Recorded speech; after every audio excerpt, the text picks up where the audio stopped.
Hello, lecture laners. Have you ever wished that there was an easier way of writing really big or really small numbers? I'm Dr. T, and today we'll be looking at scientific notation and significant figures.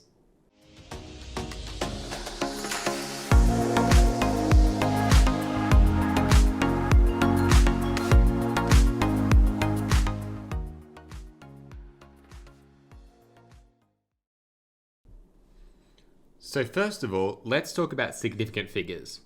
Significant figures are a way of simplifying a long string of numbers into only a couple numbers, which is a rough estimate of the actual answer. Typically, we either work with 2 or 3 significant figures, but we can work anywhere from 1 to infinity. So when converting to a certain number of significant figures, there's a couple steps we have to follow.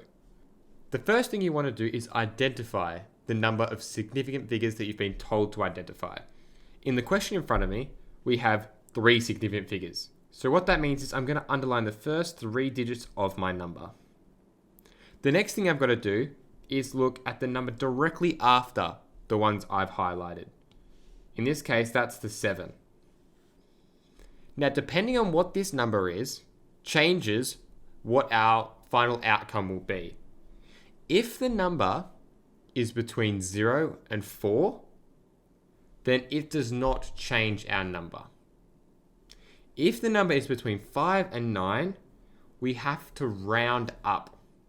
Just like with decimal places, if the digit is between 5 and 9, we have to round this number up.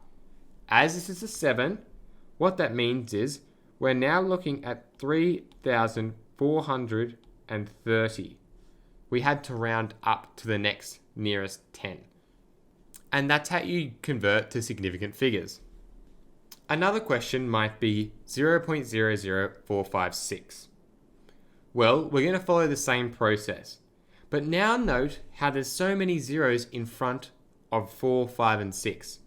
We always discount any zero which is in front of a non-zero number. So those first 3 zeros don't count towards our 2 significant figures that we have to find, but only if they're at the front.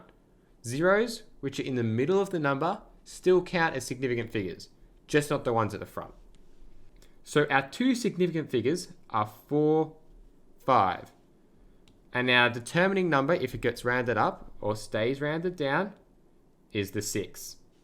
And as it is between 5 and 9, our new number will be 0.0046. And that's rounded to 2 significant figures. Now, what if I wanted to convert this to scientific notation? What scientific notation is a way of further simplifying decimals or large numbers so that they're smaller than what they are originally.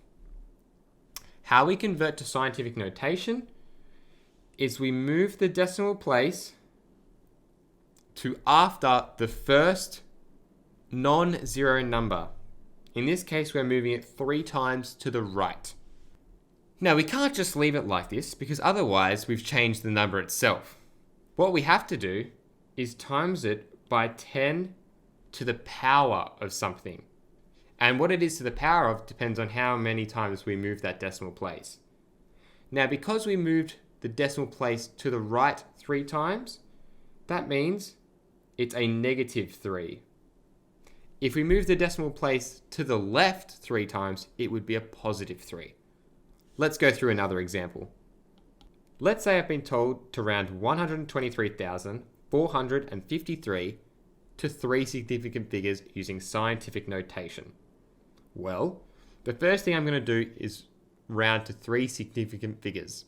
So I'm going to underline the first 3 non-zero numbers and highlight the next number. As it's between 0 and 4, that means no change happens, and every number from that point onwards is going to become a 0. Next, I have to convert this to scientific notation.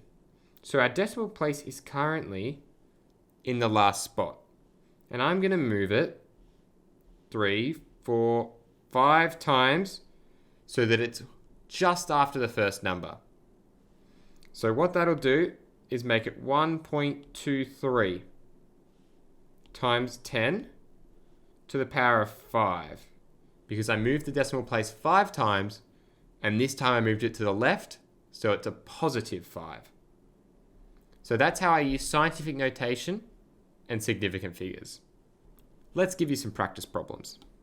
Okay, so here's some practice problems. I'm now going to give you a chance to pause the video so you can give these a crack on your own, and then I'll be moving on to solving them. So looking at the first question, what we have, we need to convert this to two significant figures. So I'm going to underline the first two figures. The 4 is between 0 and 4, so there's no change. I'm then going to move the decimal place 1, 2, 3, 4 times. So therefore our answer will be 9.8 times 10 to the negative 4. And it's negative because we moved it to the right. Looking at the next one, I'm going to underline the first three numbers, first three non-zero numbers. Now looking at the next number, it's between 5 and 9, so we're going to round up to 651. Now I'm going to move that decimal place 1, 2 to the left. So our answer is going to be 6.51 times 10 to the 2. Okay, the next one, we're looking at two significant figures. The third number's a 2, so no change. We're going to move the decimal place once. So it's going to be 5.0 times 10 to the negative 1. Okay, looking at the next one, underlining the first three figures. Looking at the next one is between 0 and 4, so there's no change. Although it's not drawn, it is there. So now we're going to go 1, 2, 3, 4, 5, and 6. So we've moved it 6 times. The answer should be 1.56 times 10 to the 6. And lastly, we have two significant figures. We have a 7, which means it's going to round everything up. So that's actually going to become a 90.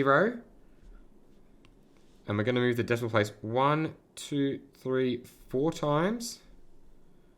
So therefore our answer is 9.0 times 10 to the negative 4. So just remember, however many significant figures there are should be how many numbers are in your answer.